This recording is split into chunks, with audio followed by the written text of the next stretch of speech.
उत्तर प्रदेश की वो तस्वीरें देखनी, जाननी और उन तस्वीरों के पीछे के मर्म को समझना बहुत जरूरी है। मेरे पीछे जरा एक मैं तस्वीर आपको दिखाता हूं, उन तस्वीरों को आप देखिएगा। उन तस्वीरों को देखने के बाद एक अंदाजा आपको होगा कि आखिरकार कैसे उत्तर प्रदेश में जीरो टॉलरेंस की नीति को लेकर के एक क्लियर नीति बन चुकी है। कैसे दबंगों, गुंडों, अराजक तत्वों को यह बात समझाई जा रही है कि किसी भी कीमत पर आप सुरक्षा से, शांति से खिलवाड़ नहीं कर सकते हैं।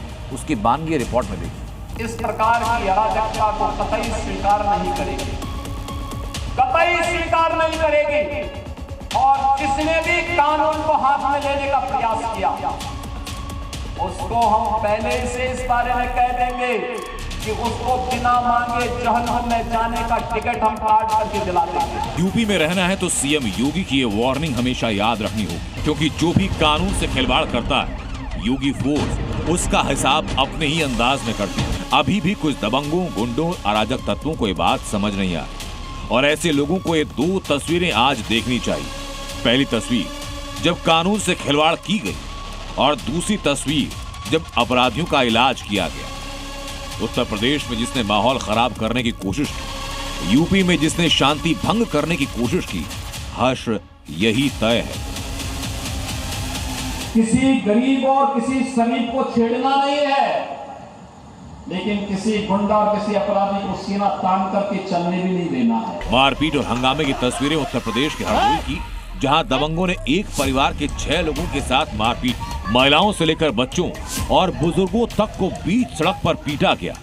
महिलाएं चिल्लाती रहीं, लेकिन बदमाश रुके नहीं। खबर ये कि पेड़ काटने को लेकर दोनों पक्षों के बीच विवाद के बीच अचानक दबंगों ने गाली गलौज शुरू की। पुलिस पहुंची, आरोपी फरार हुए, लेकिन जैसे ही पुलिस वहां से वापस लौटी तो दबंगों ने इस परिवार पर हमला कर दिया। 6 लोग घायल हैं। रंजिश ये 4 महीने पीछे हमारे रामोतार के पेड़ कटे थे, उसी से रंजिश हुई है। 4 महीने पीछे ऐसे कहा सुनी हुई थी बबलू से, उसके बाद में आज वही रंजिश निकाली है। उधर महाराजगंज में भी ऐसी ही तस्वीरें सामने आई। स्कूल के मालिकाना हक जताने को लेकर 2 पक्षों के बीच में मारपीट हुई। हालांकि किसी तरह बीच बचाव कर मामले को शांत कराया गया। उधर बहराइच में छात्रों के 2 गुट आपस में भिड़े, बीच सड़क पर मारपीट हुई। बताया जा रहा है कि कोचिंग से लौटते वक्त पहले कहासुनी हुई और उसके बाद ये घटना सामने आई। लेकिन हरदोई से लेकर बहराइच और महाराजगंज तक के हंगामे पर योगी फोर्स ने एक्शन लिया है और अब माहौल बिगाड़ने वालों का हिसाब होने जा रहा है। न सिर्फ योगी फोर्स की नजर माहौल बिगाड़ने वालों पर है, बल्कि बुलेट ट्रीटमेंट भी जारी है। बदायूं में गौ तस्करों ने पुलिस पर फायरिंग की, जिसका जवाब दिया गया और ये तस्वीर सामने आई। हालांकि इसी दौरान एक गौ तस्कर मौके से फरार हुआ, लेकिन तलाश की जा रही है। उधर सहारनपुर में भी गौ तस्करों के साथ पुलिस की मुठभेड़ हुई। जब उनकी कार को रोका गया तो उन्होंने भागने की कोशिश की। पुलिस ने पीछा किया और गिरफ्तार किया। यानी उत्तर प्रदेश में अपराधी शातिर हो, चालाक हो, भागने की कोशिश जितना ही करे, उसका उत्तर प्रदेश पुलिस से बच पाना मुश्किल है, क्योंकि अपराध के खिलाफ जीरो टॉलरेंस यूपी की नीति। ब्यूरो रिपोर्ट, जी मीडिया। ये तस्वीरें आपको दिखाई मैंने, ये रिपोर्ट आपको दिखाई है मैंने, और जो बताने के लिए काफी है कि उत्तर प्रदेश में अपराधियों का अंजाम क्या होता है। जहां जबरदस्त एक्शन में मध्य प्रदेश पुलिस भी है। रायसेन की वो तस्वीर आपको दिखाई थी मैंने, जहां हमारे सहयोगी प्रमोद शर्मा पहुंचे थे, उनके ऊपर पत्थरबाजी हो चुकी थी। रायसेन में 6 साल की बच्ची के साथ दरिंदगी करने वाला ये सलमान फरार था। अब सलमान गिरफ्तार हो चुका है। सलमान का हाफ एनकाउंटर हो चुका है, लेकिन मांग ये की जा रही है कि या तो एनकाउंटर फुल हो या फिर फांसी दी जाए। रायसेन में मासूम से दरिंदगी करने वाले सलमान का आधा हिसाब मध्य प्रदेश पुलिस ने किया, लेकिन अब मांग है पूरे हिसाब।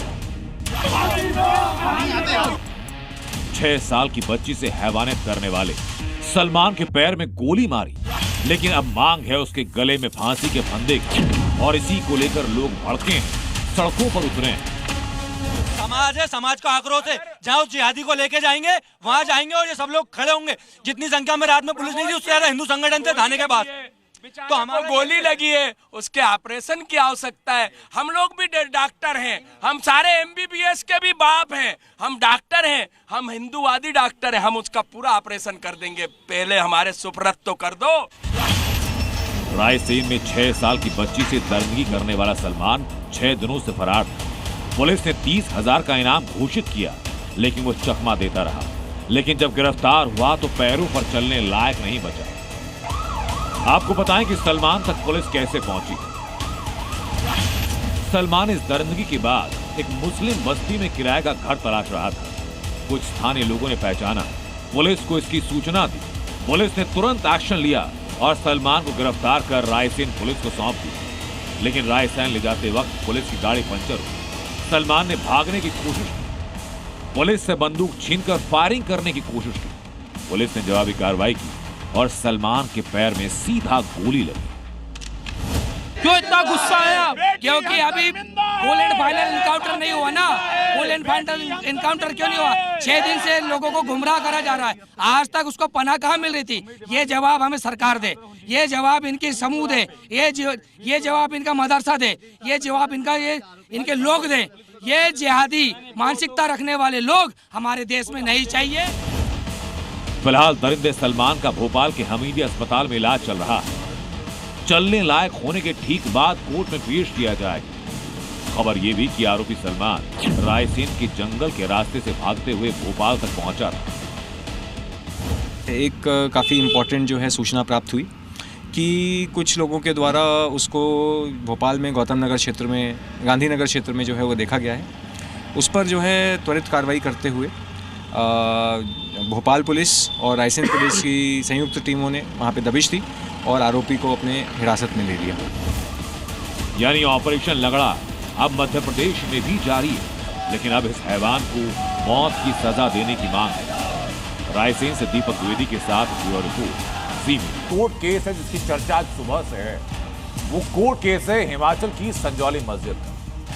दावा ये कि ये मस्जिद अवैध है, लेकिन अदावत खत्म नहीं हो रही है। और अब इस मस्जिद को लेकर वक्फ बोर्ड के सामने हिंदू संगठन अपने शस्त्र लेकर खड़े होने का दावा कर रहे हैं। लेकिन सवाल यही है कि आखिर यह अवैध मस्जिद पर एक्शन क्यों नहीं होता। सवाल यह है कि आज कोर्ट ने अगली तारीख दी तो किस बिना पर दी। और सवाल यह भी कि क्या लोअर कोर्ट के फैसले के लिए अभी और इंतजार करना होगा। संजौली की विवादित मस्जिद पर एक तरफ वक्फ बोर्ड जो बचाने के लिए हाईकोर्ट पहुंचा, तो दूसरी तरफ हिंदू संगठन जो अवैध इमारत को गिराने के लिए शस्त्र उठा चुके हैं। देवभूमि के हिंदुओं ने कल शस्त्र उठाकर हुंकार भरी, तो आज असर दिखा और विवादित मस्जिद में नमाज नहीं हुई। हालांकि हिंदू पक्ष का साफ कहना कि वो किसी को नमाज पढ़ने से रोकेंगे नहीं, लेकिन जाहिर ये भी किया कि संजौली का पुलिस प्रशासन और मुसलमान तय करें कि अवैध मस्जिद में जुमे की नमाज होनी चाहिए या नहीं। देखिए, कल शस्त्र पूजन के बाद हमने समिति का एजेंडा साफ कर दिया। हमने कल ये स्पष्ट कर दिया था कि हमारा ये शस्त्र पूजन सांकेतिक है और हम प्रशासन को और सभी लोगों को ये समझा देना चाहते हैं कि सनातन जो है वो हर चीज में सक्षम है। ये इशारा साफ, लिहाजा आज मस्जिद में सन्नाटा पसरा रहा और मस्जिद के मौलवी ने नमाज पढ़ाने से साफ इनकार कर दिया। मौलवी जी नमाज नहीं होगी आज? नहीं आज। मौलवी जी नमाज नहीं होगी आज?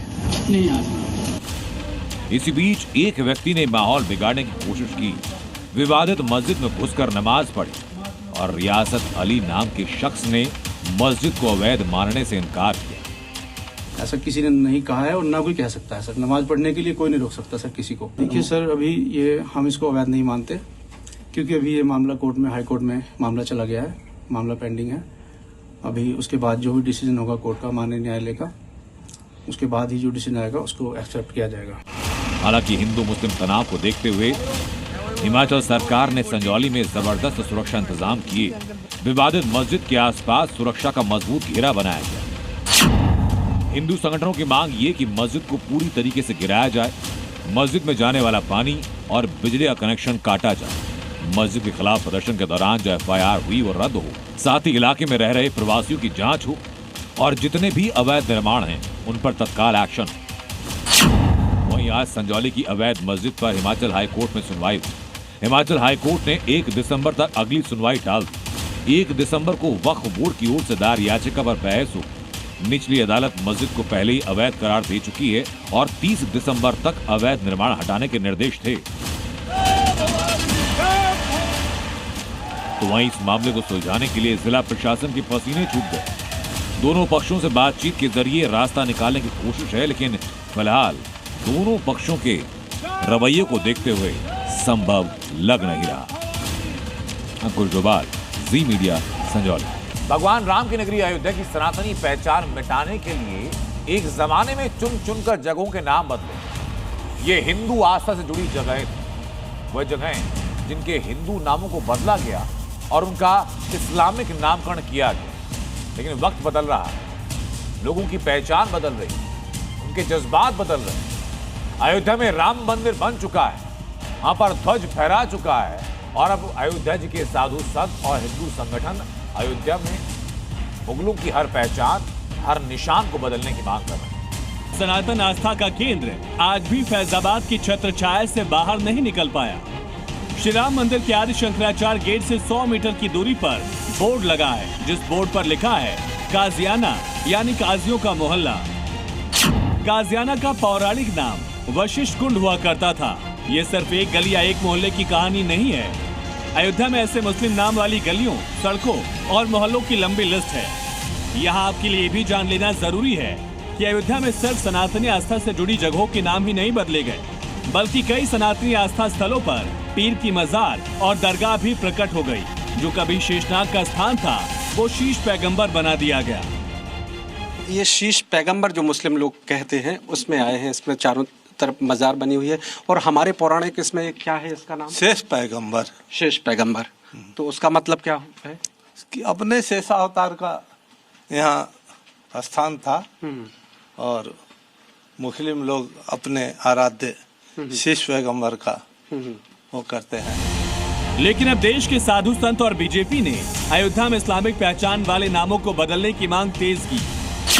उनका कहना है कि जब बाबरी मस्जिद चली गई तो उनके कुनबे के नाम पर सड़कों और मोहल्लों की क्या जरूरत है। राम की नगरी में राम के नाम से होना चाहिए, सीता जी के नाम से होना चाहिए, लक्ष्मण जी के नाम से होना चाहिए, भरत जी, शत्रुघ्न के नाम से बहुत सारी रोड जो है वो तुरंत बदल जाना चाहिए। और मैं तो कहता हूं यदि आप नहीं बदल पा रहे हैं तो हमें बताइए।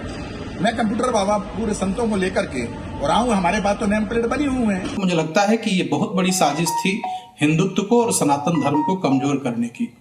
लेकिन आज वर्तमान काल में जो दृश्य दिखाई पड़ रहा है अयोध्या में, जब भगवा ध्वज लहराया है, निश्चित रूप से लगता है कि जैसे मुगलों की छाती पर भगवा ध्वज लहरा करके सनातन परंपरा को अक्षुण्ण बनाने का कार्य किया जा रहा है। जहाँ रामलला का घर है, रामलला का मंदिर है, हिंदुओं के प्राण है, वहाँ सारी गलियां मुस्लिम नाम से हैं, सारी सड़कें मुस्लिम नाम से हैं। आखिर साकेतपुरी जैसी जगह में, अयोध्या नगरी जैसी जगह में मुस्लिम नाम की गलियां और कोई सनातनी जाता है और मुस्लिम नाम की गली को ढूंढता है, तो ये हमारे लिए धिक्कार की बात है। मैं माननीय प्रधानमंत्री जी से निवेदन करूंगा कि ये सारे नाम हटाए जाएं।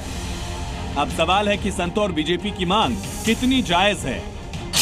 क्या फैजाबाद को अयोध्या करने के बाद अब समय आ गया है कि शहर के गली मोहल्लों और सड़कों की कट्टरपंथी पहचान को बदल दिया जाए?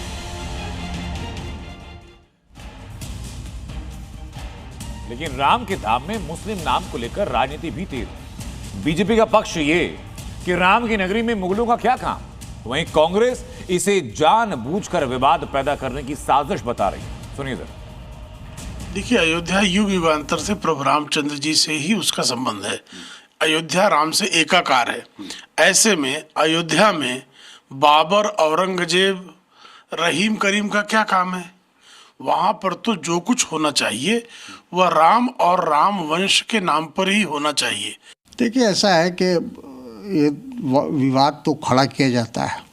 भारतीय जनता पार्टी की तरफ से जानबूझकर ऐसे विवाद को उठाने की कोशिश की जाती है जिससे ध्रुवीकरण हो, वोटों का ध्रुवीकरण हो। अयोध्या के लोगों ने तो भारतीय जनता पार्टी को नकार दिया। राम मंदिर बनने के बाद भी लोगों ने उसको स्वीकार नहीं किया। और अब बात उस विवाद की और उस विवाद के वाकई होने या ना होने की, जिस विवाद को लेकर के पॉलिटिकल पार्टीज ने एक बड़ा हुजूम खड़ा करने की कोशिश की। एसआईआर। उत्तर प्रदेश में एसआईआर की प्रक्रिया तेज है और खास बात यह कि जिन मुस्लिम मोहल्लों में एसआईआर को लेकर विपक्ष की ओर से डर का माहौल बनाया जा रहा था, खासतौर पर उन इलाकों में लोग बढ़ चढ़कर एसआईआर फॉर्म भर रहे हैं। वाराणसी से लेकर प्रयागराज और प्रयागराज से ग्रेटर नोएडा तक ये ग्राउंड रिपोर्ट बताएगी आपको कि लोगों में डर नहीं बल्कि जागरूकता है। आप कोई परेशानी नहीं है, बहुत अच्छे से सब हो गया हम लोगों का। उनका ये डेटा यहाँ नहीं भरा जाएगा, यहाँ दरअसल जा रहे हैं, जिसका फॉर्म भराया हुआ है वो फॉर्म भरवाएं और जिसने भर दिया वो अपना जमा कराएं। सारे लोगों को सुनना है तो देख रहे हैं तो कराना पड़ रहा है, सब लोग करा रहे हैं, वोट कट गए हैं तो वो सही कराने पड़ रहे हैं। यूपी का मुस्लिम मोहल्ला कागज लेकर दौड़ा। योगी का ऑर्डर, भाईजान बोले यस सर। पूरे उत्तर प्रदेश में एसआईआर की प्रक्रिया तेजी से चल रही है, लेकिन सबसे ज्यादा एक्शन मुस्लिम मोहल्लों में नजर आ रहा है, क्योंकि वोटर लिस्ट के रिवीजन को लेकर कुछ नेता और मौलाना आम मुसलमानों को डराने की कोशिश कर रहे हैं। मुस्लिम मोहल्लों में एसआईआर को लेकर भ्रम फैलाया जा रहा है। ये नैरेटिव सेट किया जा रहा है कि एसआईआर के जरिए मुस्लिम वोट को काटने की साजिश हो रही है। एसआईआर के बहाने करोड़ों लोगों को वंचित करना चाहते हैं, करोड़ों लोगों को वोट के अधिकार से दूर रखना चाहते हैं। यहाँ पर करोड़ों की संख्या में लोगों के वोट काटने की साजिश, षड्यंत्र और अधिकारियों के माध्यम से हो रहा है। ऐसा इसलिए भी हो रहा है क्योंकि सीएम योगी आदित्यनाथ साफ कह चुके हैं, यूपी में अवैध घुसपैठियों को रहने नहीं दिया जाएगा, उन्हें चुन चुनकर बाहर निकाला जाएगा। यूपी में वोटर लिस्ट के शुद्धिकरण में मृतकों के नाम हटाए जा रहे हैं। दूसरी जगह शिफ्ट हो चुके वोटर्स का मिलान हो रहा है और फर्जी वोटर की पहचान भी शुरू कर दी गई, यानी चुनाव से पहले वोटर लिस्ट को पूरी तरह क्लीन करने की कार्रवाई हो रही है। यूपी के भाईजान एसआईआर का फॉर्म भरने में सबसे एक्टिव दिख रहे हैं। वाराणसी में एसआईआर की प्रक्रिया में अचानक तेजी आ गई। खासकर मुस्लिम समुदाय के लोग भारी संख्या में फॉर्म भरने के लिए पहुंच रहे हैं। कंफ्यूजन कोई स्थिति नहीं है, लोग बड़े आराम से भर भी रहे हैं और कोई ऐसा कोई शिकायत भी नहीं है। कई लोगों को ये डर रहता है कि उनका नाम इस बार कट जाएगा अगर थोड़ी सी गलती हुई। आप लोगों के भीतर इस तरह का डर है?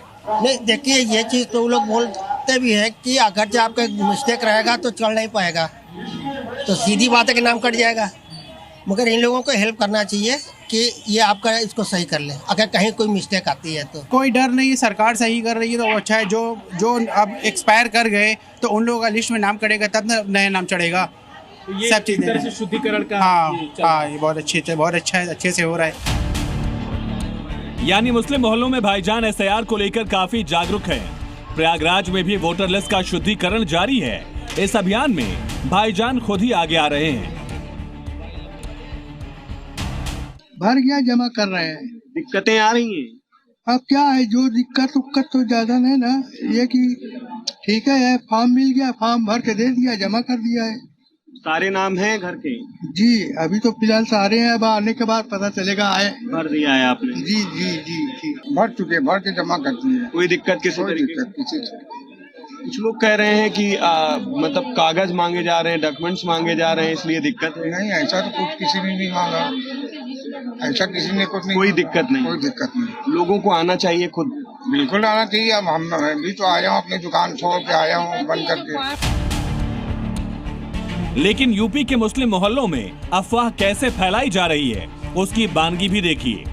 ग्रेटर नोएडा में एसआईआर को लेकर अफवाह ये है कि एसआईआर का फॉर्म नहीं भरा तो फिर 4 दिसंबर के बाद पाकिस्तान भेज दिया जाएगा। सरकार कह रही है कि जो जिनका नाम नहीं होगा या जो अलग गलत तरीके से रह रहे हैं उनका नाम कट जाएगा। इधर यूँ ही हो रही है कि जैसे सुनते रहे ना होगा तो पाकिस्तान भिजवा दी जाएंगे। कौन पाकिस्तान भेज रहा है?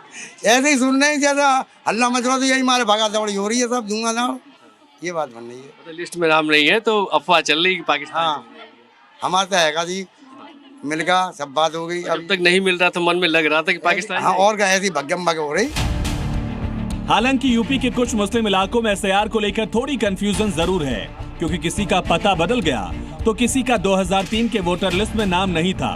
मगर योगी टीम भाईजान के तमाम कंफ्यूजन दूर कर एसआईआर की प्रक्रिया पूरी करा रही है। नाम भी तो नहीं मिल रहा है 2003 वाली में, जबकि हमारे और मोहल्ले वालों सबके नाम है वहाँ पे, जबकि हमारे बाद में वहाँ पे रहने आए उनका नाम है, हमारा नाम नहीं आ रहा। तो फिर क्या बता रही हैं कि 2003 में? तो ये कह रहे 2003 में ये आप 1987 जिसकी पहले पैदावार है, जिनकी पैदाइश पहले की है, उनको एक वो माना जाएगा पासपोर्ट का कॉपी मांगी जाएगी 4 दिसंबर के बाद में। अच्छा, तो हमारे दूसरी प्रक्रिया में उनको बुलाया जाएगा, उनके पास नोटिस भेजी जाएगी, जो टेलीफोन नंबर है टेलीफोन किया जाएगा कि आप अपना एक पेपर आप अपना पहचान कर जमा करिए आके, तो उसमें पासपोर्ट जमा कराया जाएगा। अब एक और इम्पोर्टेंट खबर बताता हूँ। यूपी चुनाव से पहले बीजेपी ने एक पीडीए की कार्ड निकाली। अब यूपी सरकार एक बड़ा फैक्टर है जिसको कंसीडर करने जा रही है, वो फैक्टर है एम फैक्टर। बिहार में एनडीए की जीत के लेडी पावर फॉर्मूले को उत्तर प्रदेश में दोहराने की कोशिश है। महिला प्रदेश अध्यक्ष की चर्चाएं, महिला प्रदेश अध्यक्ष की चर्चाओं से लेकर के महिलाओं को साधने वाली नई योजनाओं तक टीम योगी मिशन एम में पूरी ताकत से जुड़ चुकी है। मैं दिखाता हूं आपको लखनऊ से हमारी एक्सक्लूसिव रिपोर्ट।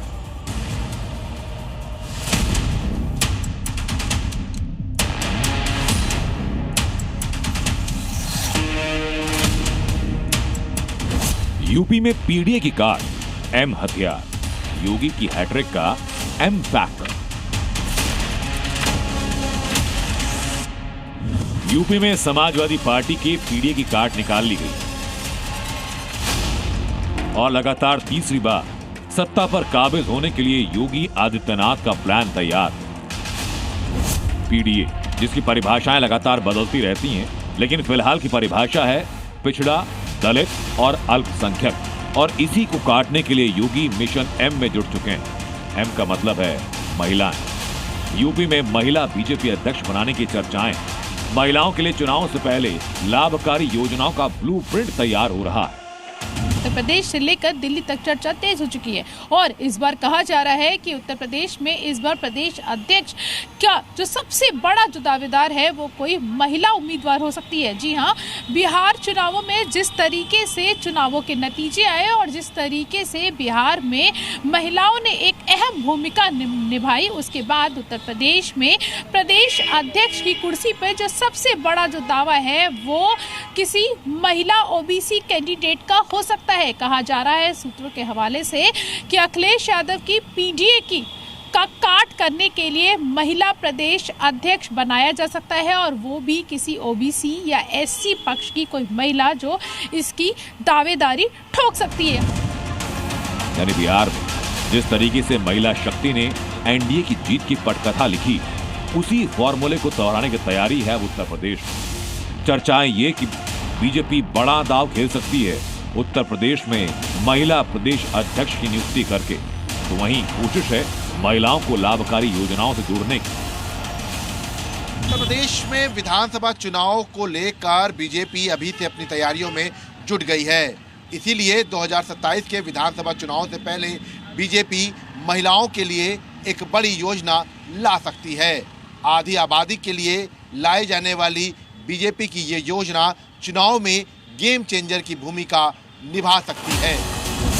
और इसी के लिए उत्तर प्रदेश में स्टेट रूरल आजीविका मिशन फुल स्पीड पर है। 10-10 महिलाओं का स्वयं सहायता समूह बनाया जाएगा, उनको सब्सिडी पर लोन दिया जाएगा, उनको ट्रेनिंग दी जाएगी और स्वरोजगार से जोड़ा जाएगा। एक आंकड़े के मुताबिक अभी तक 98,76,000 महिलाएं स्वयं सहायता समूह से जुड़ी, तो वहीं 30 लाख लखपति दीदी बनाए जाने का लक्ष्य भी है, जिसे 18,56,000 महिलाओं की आय 1 लाख रुपए सालाना से ज्यादा हो चुकी है। उत्तर प्रदेश की करोड़ों महिलाओं को आर्थिक रूप से सरकार के माध्यम से सहायता मिल रही है, जिसके चलते उनकी न सिर्फ आर्थिक सशक्तिकरण हो रहा है बल्कि वो सामाजिक रूप से भी मुख्य धारा में शामिल हो रही हैं। विभिन्न माध्यमों से महिलाओं के लिए नीतियों को लागू किया गया। उत्तर प्रदेश की पुलिस में महिलाओं के लिए पदों को आरक्षित किया गया। आज उत्तर प्रदेश की महिलाएं कारखाने से लेकर कारतूस बनाने का काम कर रही हैं। लेकिन उत्तर प्रदेश की महिलाएं, उत्तर प्रदेश का यूथ ये समझ चुका है, खास करके पीडीए समाज का, कि भारतीय जनता पार्टी उनके साथ छल कर रही है, उनके साथ धोखा कर रही है। इसलिए 2027 के चुनाव में भारतीय जनता पार्टी का कोई दांव चलने वाला नहीं है। 2027 के चुनाव में पीडीए ही चलेगा। अब सवाल ये कि उत्तर प्रदेश में एम फैक्टर पर भरोसा क्यों? तो जवाब ये कि बिहार में एनडीए की ऐतिहासिक जीत में महिलाओं ने साइलेंट वोटर की भूमिका निभाई। महिलाओं का वोट प्रतिशत पुरुषों से ज्यादा है। नीतीश का दांव महिला वोटर्स पर सटीक बैठा और महिलाएं बिहार चुनाव में गेम चेंजर साबित हुई। और अब बारी है बिहार के बाद उत्तर प्रदेश में चुनाव से पहले आधी आबादी को साधने की। लखनऊ से जी मीडिया के लिए विशाल रघुवंशी की रिपोर्ट।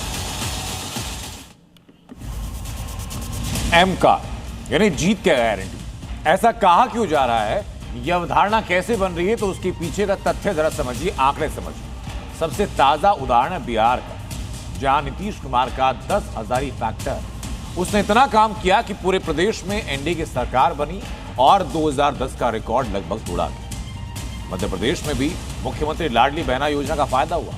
नतीजा यह कि बीजेपी को वहां जीत हासिल हुई। उसके अलावा महाराष्ट्र माझी लाड़की बहन योजना का असर हुआ और चुनाव में एनडीए की सरकार वहां बनी। हरियाणा दीनदयाल लाड़ो लक्ष्मी योजना, उसका कमाल दिखा। नतीजा कि हरियाणा में भी बीजेपी की सरकार बनी और अब वही फॉर्मूला इस्तेमाल करने की कोशिश है उत्तर प्रदेश में। एक और खबर है जिसको लेकर के चर्चाओं का बाजार बेहद गर्म है, जिसको लेकर सवालों के जवाब तलाशे जा रहे हैं। पाकिस्तान के पूर्व प्रधानमंत्री इमरान खान जो जेल में बंद हैं, लगभग 100 मुकदमे इमरान खान पर दर्ज हो चुके हैं, जिसके चलते वो जेल के अंदर बंद है। लेकिन सवाल इमरान खान के वजूद को लेकर है। पूछा जा रहा है कि इमरान खान खुदा हो चुके हैं। ये क्यों कहा जा रहा है? क्योंकि अगर इमरान खान को लेकर कई सवाल पूछे जा रहे हैं। पहला सवाल है कि इमरान खान कहां पर हैं? जैसा कि सरकार कह रही है कि इमरान खान अगर हैं तो दिखाई क्यों नहीं दे रहे हैं? पाकिस्तान में मिस्ट्री क्या है, इस रिपोर्ट में दिखाता हूं। पिछले 48 घंटे से इमरान खान सिर्फ समर्थकों के पोस्टरों में दिख रहे हैं। उनकी गूंज हजारों सपोर्टर्स के नारों में सुनाई दे रही है। लेकिन पाकिस्तान में तानाशाही की हद पार कर रहे पीएम शहबाज और सेना प्रमुख आसिम मुनीर के कानों तक जू नहीं रेंग रही, जबकि आरोप लग रहे हैं इमरान खान की गुपचुप हत्या की। इमरान की हत्या का अंदेशा मुनीर शहबाज का बड़ा खेला। पाकिस्तान में चल रहा ये पूरा खेला आप इन तस्वीरों में समझ सकते हैं। कैसे जनरल आसिम मुनीर की कमान वाली सेना एक सूबे के चुने हुए मुख्यमंत्री की पिटाई कर रही है। केपी के प्रांत के सीएम को मुनीर की सेना ने पीटा। खैबर पख्तूनख्वा प्रांत के सीएम सुहेल आफरीदी की मांग वही है, इमरान खान से मुलाकात, उनकी ताजा हालत पर अपडेट। लेकिन पाकिस्तानी आर्मी ने समर्थकों के बीच सुहेल आफरीदी की धुलाई कर दी। सुहेल आफरीदी गुरुवार शाम से ही अदियाला जेल के बाहर इमरान खान से मिलने के लिए धरने पर बैठे हैं। सुहेल आफरीदी के मुताबिक वो धरने पर इसीलिए बैठे हैं ताकि अंतर्राष्ट्रीय मीडिया इस बात को देखे कि कैसे पाकिस्तान में सुप्रीम कोर्ट और हाई कोर्ट के मुख्य न्यायाधीशों के आदेशों की धज्जियां उड़ाकर एक मुख्यमंत्री को इमरान खान से मिलने नहीं दिया जा रहा। इमरान खान की स्थिति को लेकर पूरा प्रोटेस्ट अब सड़क से लेकर संसद तक गूंज रहा है। पाकिस्तान की संसद में इमरान खान की पार्टी ने शहबाज को 24 घंटे का अल्टीमेटम दे दिया है। आसिम मुनीर और शहबाज शरीफ सब देख रहे हैं, लेकिन इस सवाल का जवाब नहीं दे रहे कि आखिर 71 साल के इमरान खान 845 दिन से अदियाला जेल में बंद हैं। 700 घंटे से किसी से मुलाकात क्यों नहीं करने दी गई? ये सवाल परिवार पिछले कई दिनों से पूछ रहा है, लेकिन जेल से बाहर पहरा सख्त है। जेल प्रशासन को आदेश है कि कोई भी ऐसी मांग करे उसकी पिटाई कर दो। ऐसा आरोप इमरान खान की बहन लगा चुकी हैं। बहनों के बाद इमरान खान के बेटे कासिम खान ने सोशल मीडिया प्लेटफॉर्म एक्स पर लिखा, इमरान खान को पिछले 6 हफ्तों से ऐसी जगह रखा गया जहां न किसी से संपर्क की अनुमति है, न ही परिवार को कोई सूचना दी जा रही है। उन्होंने लिखा कि उनके पास अपने पिता के जीवित होने का भी कोई सबूत नहीं। इतने गंभीर आरोप और भारी विरोध के बावजूद जेल प्रशासन इमरान खान पर बिना कोई अपडेट दिए हुए एक ही रट लगाए हुए है। जेल में इमरान खान को किसी तरह की तकलीफ नहीं दी जा रही। इमरान खान को जेल में सुविधाएं मिल रही हैं, लेकिन परिवार वालों से मुलाकात, इस सवाल पर जेल प्रशासन चुप्पी साधे हुए है। ब्यूरो रिपोर्ट, जी मीडिया। इमरान खान की सेहत को लेकर के, उनके हेल्थ बुलेटिन को लेकर के लगातार सवाल पूछे जा रहे हैं। सवाल पूछा जा रहा है कि इमरान खान अगर सही सलामत हैं तो उनके परिवार को इमरान खान से मिलने क्यों नहीं दिया जा रहा। सवाल पूछा जा रहा है कि इमरान खान अगर सही सलामत हैं तो उनके वकील की मुलाकात इमरान खान से क्यों नहीं हो पा रही। इसी को लेकर के खैबर पख्तूनख्वा के पीएम भी जब इसी जेल में पहुंचे, बटलाला जेल में पहुंचे, इमरान खान से मुलाकात करने के लिए मना कर दिया गया और खैबर पख्तूनख्वा के पीएम को सड़कों के बाहर बैठ करके प्रदर्शन करना पड़ा, लेकिन सब विफल रहा। इसी बीच इनपुट यह भी आया कि लोगों के बढ़ते हुए आक्रोश को देखकर के आसिम मुनीर कहीं छिप चुके हैं। जिस तरह की तानाशाही पाकिस्तान के अंदर आसिम मुनीर की चल रही है, उसी के साथ अंदेशा यह भी कि तानाशाही शायद और बढ़ने वाली, क्योंकि पाकिस्तान के न्यूक्लियर हथियार का बटन आसिम मुनीर के हाथ में है। बाकायदा संविधान में बदलाव कर दिया गया, chief of defence of forces यानी CDF बना दिया गया। मतलब आसिम मुनीर अब पाकिस्तान का सबसे पावरफुल व्यक्ति बन चुका है। आसिम मुनीर को तीनों सेना, परमाणु हथियारों की कमान। अब बर्बाद नहीं, तबाह होगा पूरा पाकिस्तान। पाकिस्तान ने आसिम मुनीर को चीफ डिफेंस ऑफ फोर्सेस यानी CDF बनाकर अपनी तबाही की स्क्रिप्ट तैयार कर ली है। मुनीर का CDF बनना न सिर्फ दुनिया के लिए खतरा है, बल्कि उससे ज्यादा और घातक ये पाकिस्तान के लिए साबित हो सकता है, क्योंकि पाकिस्तान ने ऐसा फिदायीन तैयार कर लिया है जो फटेगा तो सबसे पहले पाकिस्तान को ही तबाह करेगा।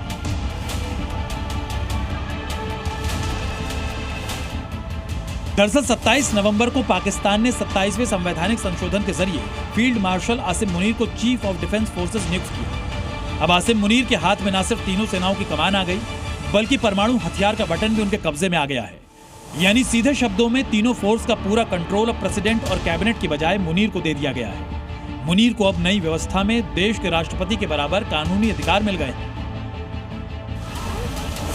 पाकिस्तान पर खुले तौर पर राज करने वाला आखिरी सैन्य शासक परवेज मुशर्रफ था, जिसने 1999 में तख्तापलट से सत्ता हथियाई थी और 2008 तक राष्ट्रपति के पद पर भी बना रहा। मगर अब आसिम मुनीर मुशर्रफ के बाद सबसे ज्यादा ताकतवर जनरल बन चुका है। पाकिस्तान में CDF का कार्यकाल 5 साल का है। इसके चलते मुनीर का कार्यकाल जो पहले 27 नवंबर 2025 को खत्म होना था, अब नवंबर 2030 तक बढ़ गया है। परमाणु हथियारों की देखरेख करने वाली नेशनल स्ट्रेटेजिक कमांड यानी NSC की कमांडर की नियुक्ति अब CDF की सलाह पर सेना से ही होगी। पाकिस्तानी सेना अब तक चुनी हुई सरकारों का तख्ता पलटकर सत्ता हथियाती आई, लेकिन इस बार मुनीर की अगुवाई में सेना ने ऐसा किए बिना खुद को सर्वशक्तिमान बना लिया, वो भी तब जब मुनीर ने अपने ही हर पड़ोसी मुल्कों से दुश्मनी मोल ले रखी है, चाहे वो भारत हो या फिर अफगानिस्तान। ऑपरेशन सिंदूर में पाकिस्तान पहले भारत के हाथों पिटा और फिर अफगानिस्तान की तालिबान सरकार ने मुनीर को पाकिस्तान की हैसियत बताई, लेकिन पाकिस्तान ने हार से सबक लेने की बजाय हर बार मुनीर को प्रमोट करती रही। अब मुनीर पाकिस्तान का सुप्रीम लीडर बन गया है। मुनीर की बड़ी ताकत से क्षेत्रीय स्थिरता को भी खतरा है। आसिम मुनीर ISI चीफ भी रह चुका है, जो आतंकियों को पालने पोसने का काम करती है। यानी मुनीर प्रॉक्सी वॉर का मास्टर है, जिससे पड़ोसी देशों के साथ तनाव बढ़ सकता है। ब्यूरो रिपोर्ट, जी मीडिया। जम्मू कश्मीर में लगातार सर्च ऑपरेशन चलाया जा रहा है। मेरे पीछे जरा देखिए तस्वीरें, ये सुरक्षा बलों की तरफ से चलाए जा रहे कोशिशों के नतीजे हैं, जहां हथियारबंद जवान जगह जगह तलाशी अभियान चला रहे हैं। बाजार सुरक्षित रहे उसके लिए बाजारों में गश्त कर रहे हैं, आतंकियों के मददगारों की तलाश कर रहे हैं। यानी कोशिश है सिर्फ एक कि देश के खिलाफ साजिश करने वाले या उनके मददगार जितने भी हैं, निशानदेही करके एक्शन लिया जाए। क्या घाटी में किसी बड़ी जंग की तैयारी है? बॉर्डर से लाल चौक तक हलचल क्यों मची है? जम्मू कश्मीर का लगभग हर इलाका हाई अलर्ट पर है। सुरक्षा बल के जवान और जांच एजेंसीज चप्पे चप्पे पर मुस्तैद हैं। उधमपुर में 3 संदिग्ध आतंकी दिखने के बाद सर्च ऑपरेशन शुरू कर दिया गया। ये तीनों संदिग्ध चिल्ला बठौला गांव में देखे गए। एक लोकल आदमी से खाना लेकर पास के जंगल में भाग गए। आतंकियों की खबर मिलते ही सेना और जम्मू कश्मीर पुलिस ने पूरे इलाके को घेर कर घने जंगलों में सर्च ऑपरेशन शुरू कर दिया है। ड्रोन और स्निफर डॉग भी सर्च ऑपरेशन में लगाए गए हैं। सुरक्षा बल घर घर तलाशी कर रहे हैं और अतिरिक्त जवान भी तैनात किए गए हैं। रास्तों पर कई नाके बनाए गए हैं ताकि कोई भी संदिग्ध बच न सके। स्थानीय लोगों से अपील की गई है कि सतर्क रहें और किसी भी संदिग्ध गतिविधि की सूचना तुरंत पुलिस को दें। जम्मू कश्मीर के विभिन्न इलाकों में इस समय बड़े तलाशी अभियान जो है वो जारी हैं। रोजाना 120 से ज्यादा जो तलाशी अभियान है वो लगातार जारी है और इसी बीच जम्मू कश्मीर की स्पेशल ऑपरेशन ग्रुप और बीएसएफ के जवान लगातार अलग अलग इलाकों में जंगलों को खंगाल रहे हैं। इस समय हमारी मौजूदगी सांबा इंटरनेशनल बॉर्डर पर है, जहाँ पर लगातार ये बड़ा तलाशी अभियान जो है वो यहाँ पर आप देख सकते हैं किस तरह से जम्मू कश्मीर पुलिस जो है वो बीएसएफ के साथ मिलकर लगातार पूरे इलाकों को यहाँ पर खंगाल रही है और ये सुनिश्चित कर रहे हैं कि किसी भी तरह से जो आतंकी लगातार जंगली इलाकों में पनाह लेते हैं और इस समय जहां लगातार बॉर्डर पर भी एक बड़ी घुसपैठ की कोशिश जो है वो की जा रही है, उस समय सुरक्षा बल लगातार यहां पर अलर्ट मोड पर है। दिल्ली ब्लास्ट के बाद से जम्मू कश्मीर हाई अलर्ट पर है, क्योंकि फरीदाबाद डॉक्टर मॉड्यूल का खुलासा यहीं से हुआ था, जिसके बाद से भी पूरे राज्य में हाई लेवल सर्च ऑपरेशन और एक्शन जारी है। कल सुरक्षा एजेंसीज ने प्रतिबंधित आतंकी संगठन जमाते इस्लामी और उससे जुड़े लोगों के ठिकानों पर छापेमारी की थी। साथ ही जम्मू कश्मीर पुलिस और एजेंसीज ने श्रीनगर के मस्जिद मदरसों में जाकर छानबीन करते हुए हिदायत दी थी कि संदिग्धों की जानकारी जरूर दें। साथ ही आतंकियों और उनके मददगारों की तलाश में जवान लगातार हर होटल और गेस्ट हाउस में सर्च ऑपरेशन चला रहे हैं। जांच एजेंसियों ने जम्मू कश्मीर के अलग अलग इलाकों में छापेमारी और तलाशी के दौरान कई महत्वपूर्ण डॉक्यूमेंट समेत मोबाइल, लैपटॉप जब्त किए हैं। इसके अलावा कल आतंकी गतिविधि के आरोप में 19 साल के युवक को गिरफ्तार किया गया है, जिसको ऑनलाइन रेडिकलाइज किया गया और आतंकी हमले का प्लान बना रहा था। आरोप है कि ये संदिग्ध युवक पाकिस्तान समेत कई विदेशी नंबरों पर लगातार बात कर रहा था। हम लाल चौक के कोर्ट रोड पे खड़े हैं और यहाँ पर आप देख सकते हैं चेकिंग्स हो रही हैं और होटल्स जो है वहाँ पर चेक किया जा रहा है। ये होटल यहाँ पर है, आप देखिए यहाँ पर जो है जो विजिटर्स रहते हैं उनका क्रेडेंशियल्स चेक किया जाता है। यहाँ पर इस होटल में भी जो है यहाँ पर चेकिंग की गई और यहाँ से बाहर आप देखिए सिक्योरिटी के पूरा बंदोबस्त है।